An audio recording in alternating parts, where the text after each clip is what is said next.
Now, we all know the phrase Mark Twain has said repeatedly. We borrow this phrase all the time. The reports of my death have been greatly exaggerated. So, Rami, is Yes. tape dead?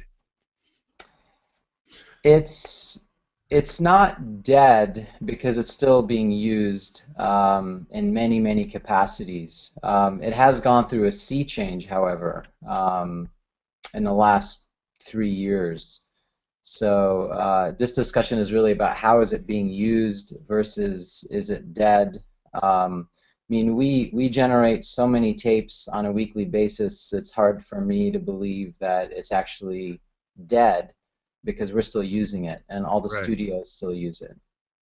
Well, it's certainly it's still being used in production, and again, I want to thank Sony for all their information that they've given. It's still being used in post production, and but it's changing, right? I mean, it is each year becoming a little bit less and less, and going, where you are? Okay, good. No, we're talking about well, we showed a little slide of Mark Twain here, and and we of course we all remember his reports of his death being a little bit exaggerated, but people are still talking about the death of tape being exaggerated, but it's still being used. Would you agree? You are representing the production side of this discussion? Would you agree that this quote of the death of tape is exaggerated? Well, it's certainly still being used quite a bit. A lot of the people we deliver to, a lot of the people we are working with are still using tape, but admittedly less and less. Um, Clients that we tried to hand a drive to a year ago and they looked at us like we had three heads are now, accepting stuff digitally. So we're getting less and less call for it, certainly, and especially as a deliverable. Hmm. Okay, let's go back to 2011. I think you all remember that. We all still remember this 2011, the tsunami and the earthquake and subsequent tsunami destroyed the manufacturing plant that were making all the tapes, and then everything just went crazy. I remember reading an article, Rami, that you were part of in the Creative Cow magazine, that that you guys were scrambling like crazy just to try to find the tape that you needed, and it wasn't existed. Talked a little bit about your assistant Laura scrambling to find HD-Cam and HD-Cam SR tape, and can you give us a little story, a little anecdote about that whole 2011 catastrophe? Yeah, I mean, we really didn't know that the manufacturing plants for tapes like SR were in the particular region that was destroyed by the tsunami. We got our first indication when multiple of our studio clients called us and asked us what our inventory of SR tapes were. Clearly, when we got the first call, we thought that was odd. And then when we got the second, third, and fourth call from 4 different studios, that's when it settled in that something was horribly wrong. And so we provided them our inventory of how many tapes we had, and for us, as it turned out, we had a healthy inventory, so it didn't affect us negatively in terms of delivering the shows that we were currently working on. But right away, our assistant started looking for more stock, and that's when the stories of people selling SR tape on eBay for highly exaggerated prices. Right. That Did was you, true. you didn't have to do that, though, I'm assuming. You didn't have to go up Y- on eBay and buy We these things at 4 times the price that they were selling for. Well, a lot of our projects are television, so television delivers on SR across the board, still does. That hasn't really changed. So we always had an inventory, but we had just happened to make a large purchase just to stock up. So in our case, it didn't affect us like it affected other people. In fact, we loaned some of our tapes to some of our colleagues and friends that had emergency situations. Um, So that's how it played out for us. But it was very dramatic. Like, it was hard to believe that something like that was not readily available anymore, because you had so many different vendors you can buy it from, and the idea that you had to hunt for it was unthinkable. Hey, Chuck, what was your recollection of 2011? Well, again, it mostly played out for colleagues of mine more than what I had to deal with personally. We had been doing most of our stuff, digitally, but I have friends at HBO, and it was a panic for them because they needed this stuff immediately, and they started buying up huge quantities or started searching for them because this was their lifeblood. And nobody expected to need more in stock than was usual. So a friend of mine who's also another ICE member, Dennis Dillon, works for 60 Minutes, and they were scrambling for stock because suddenly, it was gone. Yeah, so you guys knew of people who had to deal with this whole thing, but it's interesting that at that time there was probably 50% or something of television shows and features that were shooting digitally on Red or Alexa. But then after this happened, people started scrambling for, before you knew it, 75% of Sure. Television shows were now shooting digitally. However, they were still delivering on HDCam or HDCam SR tapes. Is that true? I mean, that's what I've read anyway. Well, that's certainly the case for us. We have, as a small production company, the prices of the machinery was prohibitive for us. We would rent when we needed, and shooting digitally onto media is what allowed us to grow as a business. But we still have to deliver on HDCam on occasion, and so we would bring our finished product into a facility and have them put it on a tape, because a lot of the stations, a lot of the networks were certainly taking all of our press footage and B-roll footage from different events, and that's what they wanted it on. So but it was less of a problem for us than for our colleagues. Okay, well, it's 2013 now, and the facility is back up. Everything is back to normal in this manufacturing facility. Normally, and we've talked about, especially with broadcast television and Hollywood, these guys can transition on a dime. I mean, these even though they're very big companies and they've had a lot of, but you're still delivering today, Rami, right, on HDCam SR. And we're still using magnetic media, right? I mean, why? Well, nothing has really supplanted SR in terms of the reliability and predictability of a tape archive, especially the masters. So when you deliver especially a broadcast television show, even feature films, that SR routinely goes to the studio tape library, and it's a known quantity. You can put it into the deck, retrieve it with a high level of predictability, and that really hasn't changed. I should just note that prior to the tsunami, at least in Hollywood, the vast majority of productions would record the image from the camera to SR tapes. They would have SR recorders on set, and that's how everything was done. Yeah. We had just come across the transition from film to digital on television and a lot of the feature films. And that's where we were at the time. We had gone through that transition. And then when the tsunami happened, basically that's when there was, if there's any place in particular where tape died, it was really on production in Hollywood. That's when people started using any means possible to record on set or near set. And that's where the biggest shift happened, right there. So right now, but you're still delivering on tape. But production. Chuck, this goes back to you and any of the people that that you know in production. Is anybody shooting HD cam or magnetic tape anymore, or is it pretty much dead? I don't say that it's dead. I know people that are, but most of the people around me are shooting to other kinds of media. Our particular interest in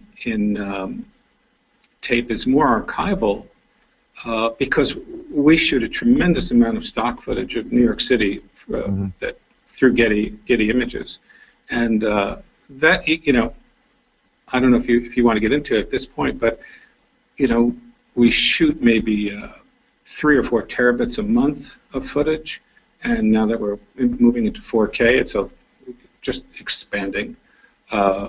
And the drives and duplicates of those drives are costing us a fortune, so we're looking into LTO as a means to archive. It's become a big part of our business, and we had our own tsunami with Sandy last year and lost a lot of archival film footage. So we're not going to let that happen again. Was your facility damaged by it, or just by Sandy? Yeah, we had 6 foot of water. And as much as, we like to say a river ran through it. But we had, well, fortunately we saved all our drives and all our computers and cameras. We were able to bail, but, we just had cans and cans of film from the 60s, 70s, and 80s, and we lost that. Really? Yeah. So, stuff that was in the process of getting transferred, and some of it is unique. Well, it's unique. So we realized the importance of good archiving, and what can I tell you? I guess you really learned the importance of good archiving, or move out to LA. We have no weather. We have no weather at all, and Rami can certainly attest to that.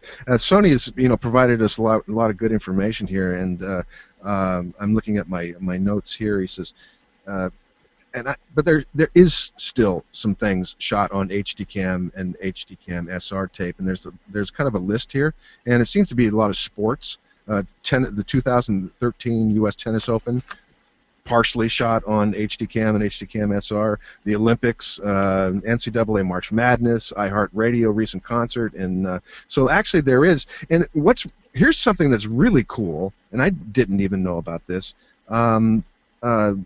Especially with tape, is they use it still for duplicating, and 8mm and high 8 tape is used to send to the airplanes, in-flight broadcast of airplanes. I thought they were probably file-based now. Apparently they're not. I don't know. It's interesting you mentioned iHeartRadio. We were out documenting that show, and we were inside the Clear Channel trucks. Well, it was actually the all-mobile video trucks, and they had 18 or 20 HD cam decks going, all remote cams. So certainly, I didn't even think about that. But they've got these things built into their trucks. That's quite a big investment, and of course, they're going to be using tape for quite a while.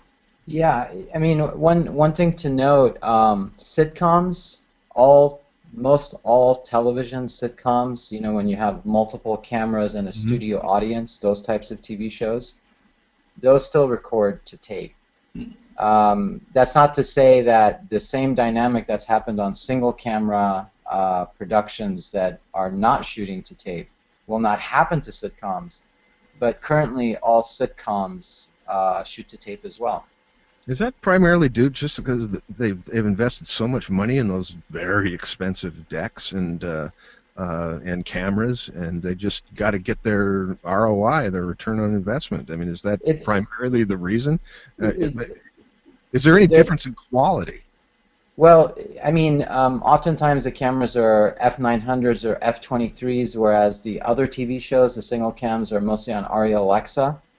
But it's because you have an established system where you have 4 cameras with all the features and ergonomics that are well established in terms of shooting a sitcom on set, and the movement that's required, and it's just very well baked, so it's hard for a new methodology to come through there.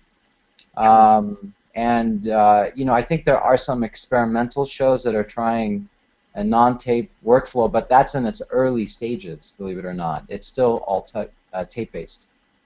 I mean, and the SR codec has certainly proven itself, and even those of us shooting digitally, or with like the F55 cameras and stuff, are embracing the SR codecs with those cameras. Because it's just been used for so long, it's reliable. Yeah, that's. I'm sorry. I was looking at a couple of the questions that we have from our audience right now, and normally we do this at the end of the show, but this one is fairly relevant. This is from Pete. Wasn't there a similar situation with hard drives after the 2011 flooding of Thailand, where you couldn't get hard drives? I mean, so you had the problem with getting tapes, and you couldn't get hard drives. I mean, it's like, what is bulletproof anymore? I mean, when you're dealing with nature and you're dealing with all this stuff that impacts you consistently, nothing seems to be bulletproof. And did that impact you guys very much? So getting a little off topic, but it's still it's what's happening in the world. Yeah, I mean that definitely impacted us because we have so much IT gear at the shop, and certain servers need particular drives, and you have to refresh those drives when they died. So that totally affected us. There were certain drives that we needed that we couldn't get because they were in huge supply. I mean, to answer your question, is there anything that's really secure? I mean, not really. Probably the most secure scenario is a salt mine. Okay. Well, that's true. I read a great article in the New York Times. Is what are they doing to archive feature films? They're putting them back on tape and throwing them in salt mines, and because of the climate and everything else, and it should last for 1,000 years before the next culture finds them. But we'll talk a little bit about all that archiving and storage. But is there any reason? Are there any reasons to still use HD tape as an acquisition format? We talked a little bit about they're still using these things, but what are the reasons to actually shoot on this stuff? Any that you can think of?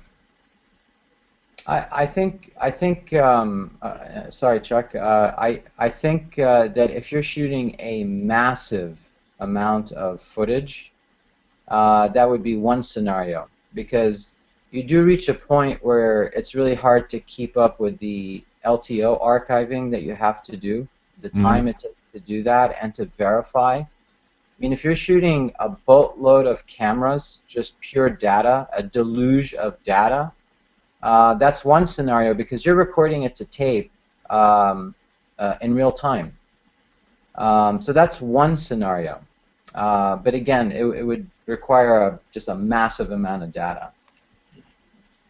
And since, Chuck, you're on the production side and you've actually spent time watching some of the sporting events and stuff, these guys are still shooting on this stuff. How long do you think they're going to be shooting on these things? Is it just a matter of just getting the return on investment with all those very expensive decks that they have and those very expensive? Well, I think it's evolving. You know, I'm seeing people obviously still shooting to tape because they got the gear, but I'm also seeing cameras that have digital drives mounted on top of them at the same time, so that they're taking legacy cameras like the 900 and 700, you know, all these terrific cameras, and they are recording to small recorders, and that's making them like new.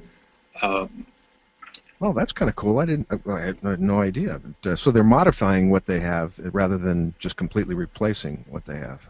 Gosh, I mean, some of these cameras are just brilliant. You know, to look at it and say, well, I can't use it or I don't want to use it because we're changing technologies. That's a shame. So, you know, again, it's a slow evolution, but you know, people are moving that way. And we have to also remember that even though we live in America and we're talking about Hollywood and we're talking about New York, there's a whole world out there that still does not have these the technology that we have, and we still have to deliver even on what digital Betacam in some places. There's a guy I just spoke to who hasn't gotten past VHS in his home, so um, you'd think. I mean, obviously HDCam and HDCam SR is not exactly a consumer type of tape. No, do you know a lot of people? Yeah, but do you know a lot of people that are still using VHS and 8mm and everything else? Certainly not those formats, but I still knew a lot of shooters that are using HDV, and I just read a story. I think it was an HD video about I think it was a ASC member named Hurwitz who was doing some, or Jonathan Demme was doing a project, and two of his cameras were HDVs. People get comfortable with these cameras, and there's all these mixes of formats that I'm sure in your post world there, Rami, that you get projects that are mixed media, from everything from HDV down to cell phone images. And your job is to put it all together. So sometimes if somebody's shooting something with a ton of archival stuff, they'll shoot in a similar medium, or they're just comfortable with the camera.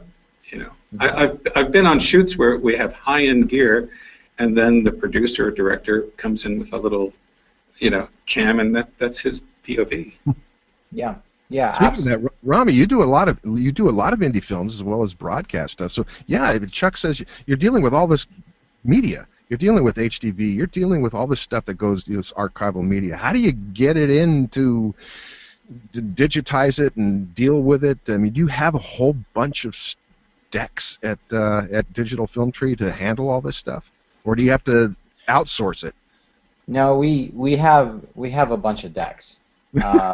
And we have a bunch of storage, and it's basically an interdisciplinary environment. You have traditional, what I call post-brain type infrastructure, and an IT infrastructure, and that's really how we started. We commingled IT discipline with post discipline, but going 10 years back in time, we always relied on both disciplines, and Chuck, you're right. Today, I describe as an imaging orgy. I mean, it's like everything you could imagine. I mean, there are shows that would start shooting in the evening on camera systems we hadn't even heard of yet. I remember people using the new Nikon, 1080p DSLR when the Canon 4K DSLR came out. Of course, our clients were using it without a heads up. So the files show up. The files show up at night, and you have to figure out how to workflow it, how to put it into a process. And but again, on the broadcast side, we get less tape. But the truth is, when you deliver a show, all the same tape deliverables that you did 5 years ago are still in play. That's just the way it is. It's exactly like it was 5 years ago. The difference is that now you also deliver what's called e-masters, digital files. Right. So basically, you simply have more deliveries than you did back then. So you have the tapes, and just so you guys know, most all the studios that we serve, I'm not going to call them by name, still ask for Beta SP. So when you guys talk about it like it's an odd thing, we're like, well, we've been doing that all along. What are you talking about? They still ask for Beta SP. They still ask. I'm right now. I'm astounded. So they're still asking for Beta. I don't know why. I don't know why you're astounded. They still ask for digital Beta. Clearly SR. That's the valuable master that goes on the shelf. But there's a perfect e-master copy, a digital file of what's on the SR file that we transport to them. Secure connection. But that file is generated or digitized from the SR master. So what you do is you create an SR master, then you do 100% QC to make sure that all is in order. And then once that process is cleared off the tape, then you digitize the tape, and that's your e-master. It comes from the SR. Good Lord. And so, but anyways, the reason digibetas and beta SP is still in play is because, you know, it's not just Hollywood and America. There's the rest of the world. There's Right. South and Central America. There's Asia. There's Europe. And all of those systems are trailing behind in terms of the level of file-based workflows in those regions. So if you look at it from a worldwide perspective, it's not as lopsided as it might seem if you're in Hollywood. Unless you're discounting China, for example, which is primarily tape-based, And uh, SD. and SD, you still have to coordinate with them. There still has to be some kind of technical camaraderie there, and that's the state of the union right now. So are we putting these tapes on an airplane and shooting them to the rest of the world? Is that how it's working? We're not sending these files over the cloud and having them put it on tape or what? We're doing both. I don't quite We're doing understand. both. We're It doing is my both. job to ask the stupid questions. Okay, so We too are doing both. I mean, it's funny you mention that. It's that little secret, that dirty little secret that, yeah, we still have to deliver on Betacam every once in a while. We have stations as, you know, close as Pennsylvania that, oh, sure, we're doing HD. You know, they're not. Or they'll, you know, it's just not what they're running. We have stations that we send dual files to. Some of them will take a digital file, and some of them, you know, we'll take it on a thumb drive. Some of them we can send it to directly. But you'd be amazed at just how unadvanced some stations are. As soon as you get away from the New York metropolitan or LA, Chicago, the big markets, there's the rest of the world. There's the rest of our country. And they've got this gear, and they're going to get their money. okay, well, Johnny, who's listening in right now, has got a good question. He says, "Aren't you losing quality by transcoding from digital back to tape, and then ingesting from tape back to digital, and all that other stuff? Is anything lost there?" I'll leave No, that more to you, Remy. Yeah. no. I mean, basically, if you have a 444 master on SR tape, you digitize it at its native resolution, which exceeds, oftentimes exceeds the technical broadcast specification. So you're delivering more than they need, at least for the time being. So you're not losing quality per se. The notion of using tape is not a quality consideration. It's more about predictability, archiving, and so maybe the question is related to 4K. If it's a 4K dynamic, then, you know, that's a little bit different. That those newer technologies handle 4K. But in terms of how things have been done for all these years, the point is that it's still being done like that Okay. on a wide scale. I just wanted to mention, you know, there's just multiple things happening right now. That's what's so It sounds like complex it. about it. So, you know, we never represented it as like tape is dead or tape is bad. I mean, tape is one area that provides benefit to people all around the world. So we're a little confused by why maybe certain people are trying to fight against it or say negative things about it. I know that as an independent filmmaker, um, it was hard to buy a big deck, and that was the main thing about tape. But if you're a service provider, as it were, and you have the decks, the confidence and the predictability of it is rather outstanding, while we're doing LTO and cloud storage and transport. So it's basically, you have to be dual-brained about it nowadays. Yeah. Find the technology that works best for the situation at hand, but, you know, to not downgrade any one technology because it's still being used by people all around the world. Let's moving right along because we got a little bit more to do before we have to wrap this thing up. But I want to make we're talking about tape and digital files and cloud and all this other. What about the integrity of tape? I mean, is it still got a good shelf life? We've been in business for 15 years. We still use tapes from 15 years ago. So I can speak to that.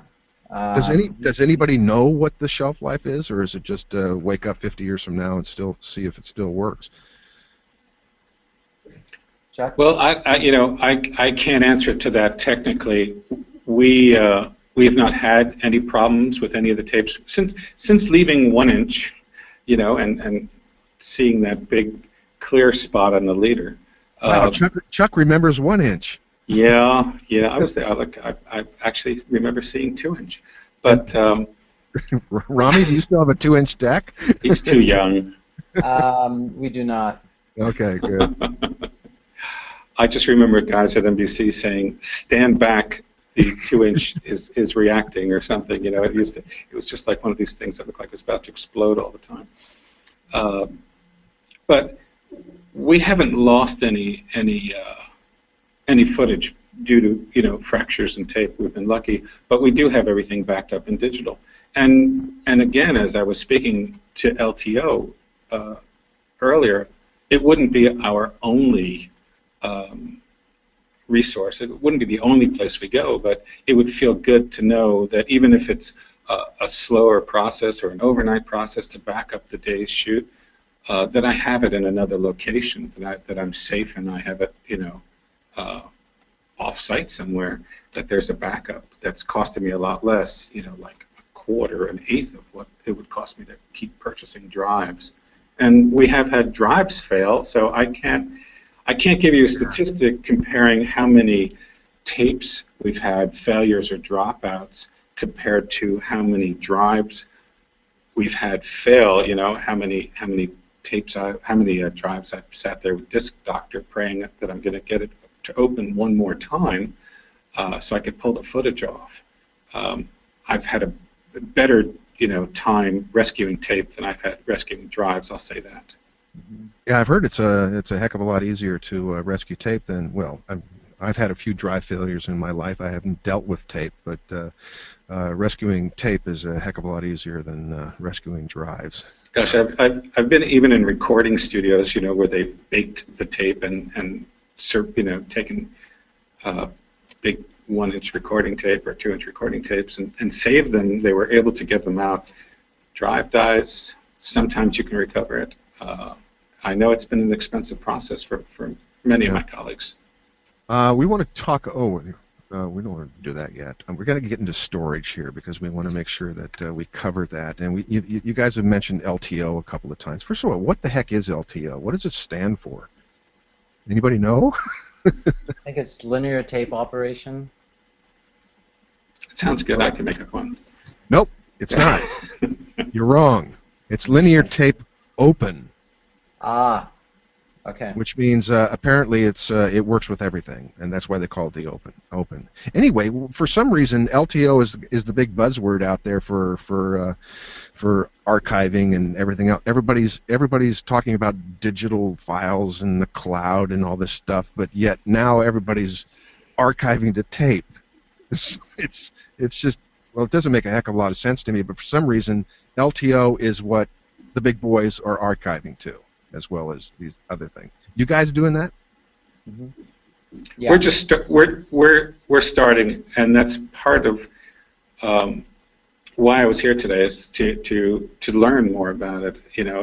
It's a really good option for us, and again, in our situation where we need a lot of storage, but we're not investing in huge decks or cloud space or whatever.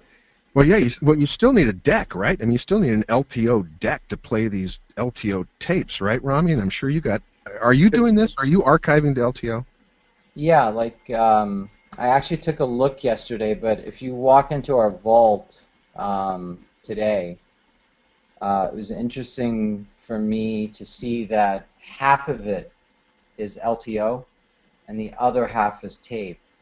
That happened pretty quickly because it used to be all tape, but in the last few years, the amount of LTO tapes has just surged, and so, you know, when the tsunami happened, people were looking for solutions, immediate solutions.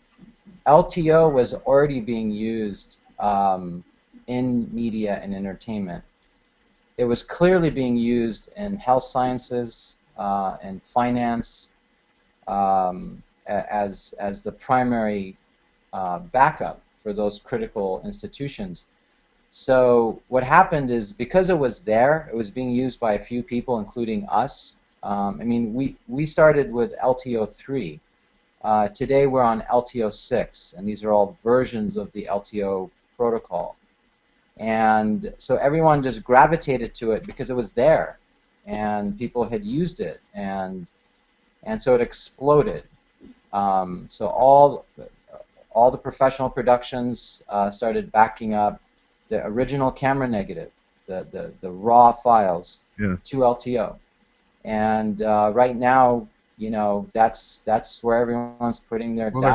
there's got to be more than there's got to be a good reason why everybody just went to LTO. I mean, other than it works. I mean, how long's the shelf life for LTO? I've heard 50 years or whatever it is, and there's good software. What are the advantages of LTO over just, you know, throwing a tape up on the shelf like you used to? Well, it's certainly less expensive than HDCam tape. Yeah. And the machinery is too. I mean, you were asking about the machinery, and you know, as we're investigating it, they're anywhere from like $2,000 to $10,000 for, you know, a high-end machine, and a lot of that goes into the programming of what information and whether it's going to work automatically in your system. But you know, and the other little bit you know, people I've spoken to have said, like, well, you want to get into LTO 5 or LTO 6 because immediately LTO 7 or 8 will be there. But at some point you have to jump in, and at some point, you know, you can have a secondary machine in case your machine dies. All right. Well, Ken in our audience asks, is it true that is that an LTO will only play back on its native deck? So when we talk about 5, 6, 7, all these other kind of things, are these decks optimized for that particular LTO, or what? How does it work? That's not true. Okay.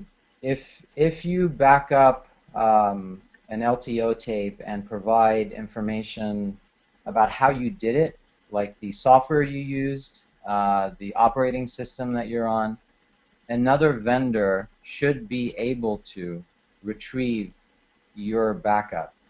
Now, that's one of the disadvantages of LTO, is sometimes if someone creates an archive, let's say in New York, and then someone in Los Angeles wants to recover it, you don't have a 100% chance that you can recover it like you can with SR tape. And that's actually another reason why SR tape is attractive, you know, in the professional broadcast industry, because I can make a tape in Mongolia, an SR tape in Mongolia, and recover it in Los Angeles. But if you do things right, yes, you can put it into an HP tape drive, a Quantum tape drive, or IBM tape drive and recover it. Well, what is the software you're talking about with the LTO? We're not just throwing a file onto LTO tape to archive it. Is software used to retrieve, or is it used to search, or is it used? What is this software? There's all kinds of different software. What do you use? We use probably like 5 different types of software. Really? Yeah. I mean, it's funny. Like if I throw one just out there, there's a software. It's called OpenStore. I hope I'm saying that right, for HP. It's for free. So we use that often because it's rather affordable. So we back up LTOs using that OpenStore, and then someone else on the other end who wants to recover can use the same software to recover it. There's a lot of products, both hardware and software products, that have come into our industry to support LTO and also LTFS. Oh yeah, we explain, because again, Sony supplied me with a bunch of notes, and I still don't quite get uh, LTFS, linear tape file File system. system. So no, I'm just reading this definition. It's a lot more technical than anything I can say. But Oh, then don't talk to me about that then. the, Chuck, cool, give me your New Jersey take on this. I'm visual, not technical. Yeah, me too. the cool thing about LTFS is for all the folks out there that use FireWire drives to back up data, LTFS kind of behaves in a similar fashion. So you take a bunch of files, video, audio, and you back them up to an LTFS tape, which is the same LTO tape that we had pictures of a second ago. And once that backup is done, you're able to see the files as if it's on your FireWire drive. Now, that's great because LTO, or what they call tar-based LTO, was a little different than that. But LTFS looks just like the file you backed up from your desktop. You can grab it, you can access it, you can copy it over to your desktop. It doesn't behave like it's on a drive, so sometimes you can't just push play and play that video, but there it is. You know it's there. You can grab it, you can copy it somewhere else, and that really presented an ease of use proposition for people that were backing up to the LTO standard. And Chuck, you one of the reasons you were here is to learn about this a little bit. And that interests me. Yeah, that interests me tremendously. Actually, I'm glad to hear that because not knowing anything about it, I thought it's like, oh yeah, you just slam it into the machine and you could find your information. But to be able to see it that way by a file name and access, pull it off onto another drive, that's the kind of system we would need. But currently, your archiving solutions are hard drives and tape and cloud and mainly. Is there all sorts of redundancy? Is you have like backups on backups and it's just in case Hurricane Sandy hits again? I haven't made up this line, but we always say it isn't video until it's in 3 places.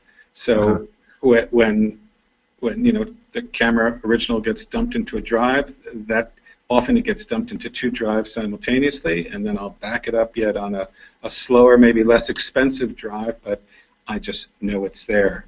And there have been times where the 2 master drives, it never fails, and Rami will verify this, that it's when you're in a crunch situation that you have to deliver in 3-4 hours or whatever. That's when your drive's going to fail, and just to know the other one's there. You need your backup. Rami, is LTO the be end and the all, or do you have a lot of redundancy? Do you store in the cloud and digital files and you look little SD cards all over the place, and pretty soon your shelf library will be just all these little teeny things? And I mean, what do you do? Is it LTO good enough, or do you have to continue having all this redundancy backup solutions? Well, we definitely use everything. We use tape, we use LTO, we use LTFS. We use standalone spinning disk drives. Optical discs? No, just regular discs that you would buy from Fry's or Best Buy. And then we use large capacity storage, what we call our online storage. And sometimes we'll have a secure connection to cloud storage in another state, which in and of itself is redundant to 3 other states. So if there's something that is mission critical, you can back it up in a way where even if a natural disaster happens to one region, you have your data backed up to an entirely different region.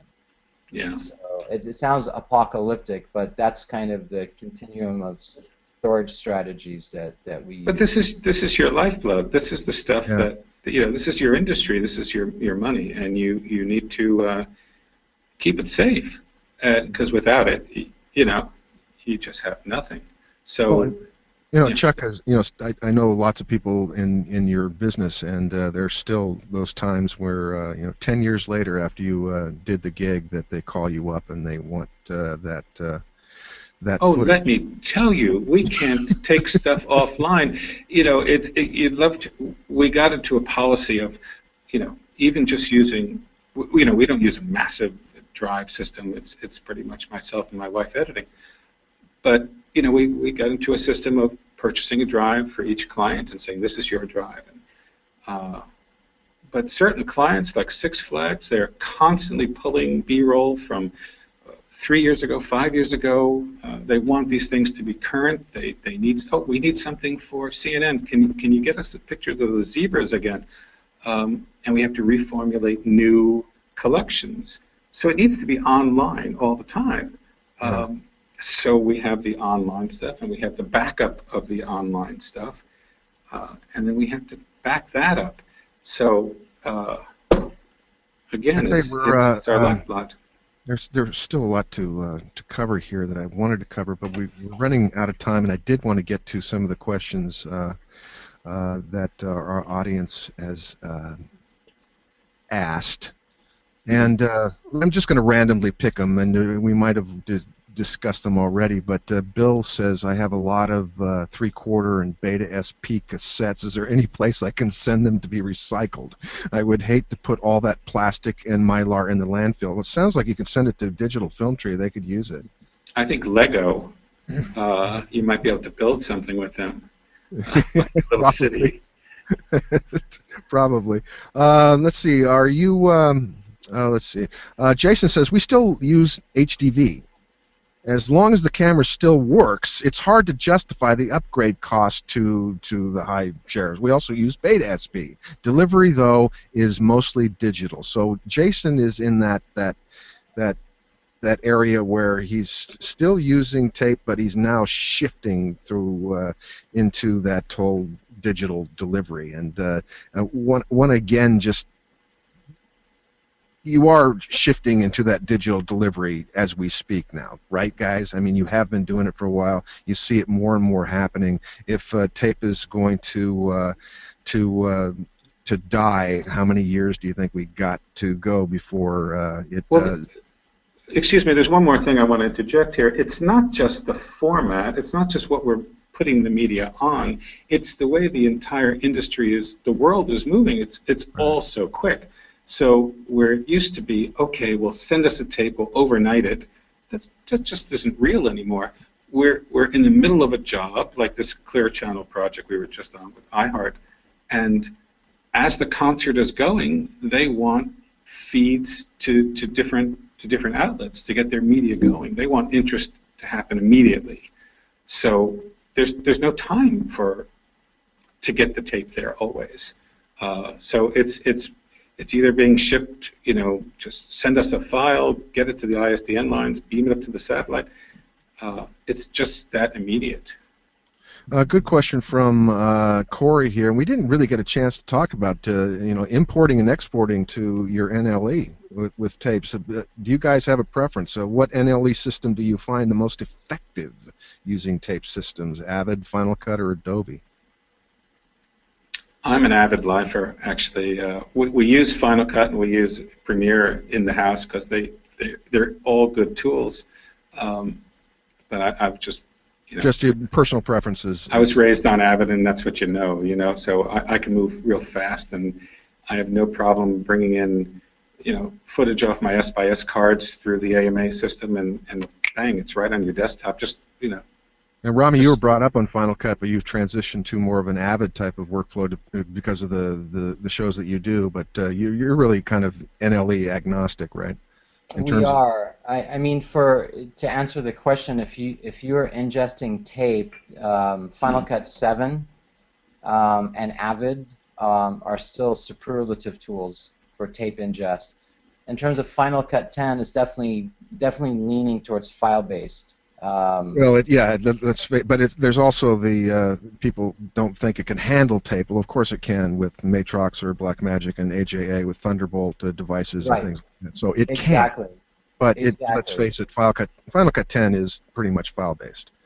But you have no preference. What's easier to deal with in terms of the import and export of tape to an NLE? It's all pretty much. if it's a cost consideration, you know, you would start with the cost. What's the cost of the converters like the Matrox, Blackmagic, or Kona?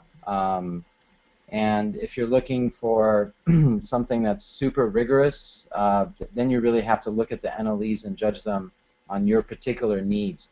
Right now, it's like it's kind of like a Disneyland of options right now. So the idea that one thing is better than the other is that's an old concept. It's really based on your particular needs and what your end goal is. You know, sometimes if you have a tolerance for pain, you'll do something that's more economical, and then you'll get through. And that hasn't changed. That it used to be like that 10 years ago. It's still the same. So the more you pay, the better results you tend to get in terms of you know, the rigor of the application. Right. Well, we all make our decisions, and you know, Chuck can attest to this too. We all make our decisions based on economics and based on quality and based on, you know, what we can do, what is the best deliverable, and the deliverables. And I think we can all agree on this after talking about this for about an hour, is that tape is here and it's going to be here for a while. Right. I have to agree with that. You know, just briefly. Last week we had a project where we were bringing in a whole bunch of HDV, and there was a style of work that I went back to that I had forgotten about, where as the footage was being ingested, I was making notes and mental notes and saying, oh, there's the footage, you know, just reading it, and only ingesting what I wanted, rather than, okay, let's just throw everything in there and sort through it, which is just much more common now. So, you know, both processes have their way. You know, it's how you feel comfortable in each project. Yeah, whatever works. Whatever works for that one job as you're going. But I will you know, plead guilty to economics in many cases where, you know, if I'm creating a film, you know, it's just like whatever means necessary, whatever you got in front of you that you can use. Get it so you can tell your story. Okay, well, I think we've covered all that we need to cover, I hope. By the way, Mike. Yeah, go ahead. When I started in the media business, it was with DV. It was buying the Sony, I'm sorry, the Canon XL1 and buy the Sony DV tapes. I have drawers and drawers. So do I. of mini DV. It kind of boggles my mind what it would be like if I had that on spinning disc or the cloud, because I captured kind of that part of my life in its entirety, and not that I've watched it all, because it's humanly impossible to go back and watch all that media, but it's amazing to me that they sit there. I can put it into a Sony DSR 40 or whatever it is that I have here, and it'll play. And I go back in time in the same way that historians would shoot on film, and they would put it into a safe place and seal the can. Mm-hmm. And when you open up that can, you go back in time, back into history. And it's hard to believe that I'm having that same kind of dynamic with mini DV tapes. Go back in time, go 15 years back. Yeah, I have to agree with you like that. It's like opening a box of photos. You know, it's not like clicking on digital files. It's something that's in your hands, and I like that too. Well, I do. I have that drawer full of all my mini DV tapes, and if I can bring them over to Digital Film Tree and have them digitized, that would really save me a lot of money, and I would really appreciate you taking the time to do it. Anyway, thank you so much, guys. I really appreciate it. I learned a lot, and Chuck, I know you learned a lot, because we were both. We both want to learn more about this LTO. We want to shelf life and make sure, by the way, if you're going to throw the stuff on a shelf, people don't make sure it's at least weatherproof in there, and hopefully Hurricane Sandy won't touch you. Yes.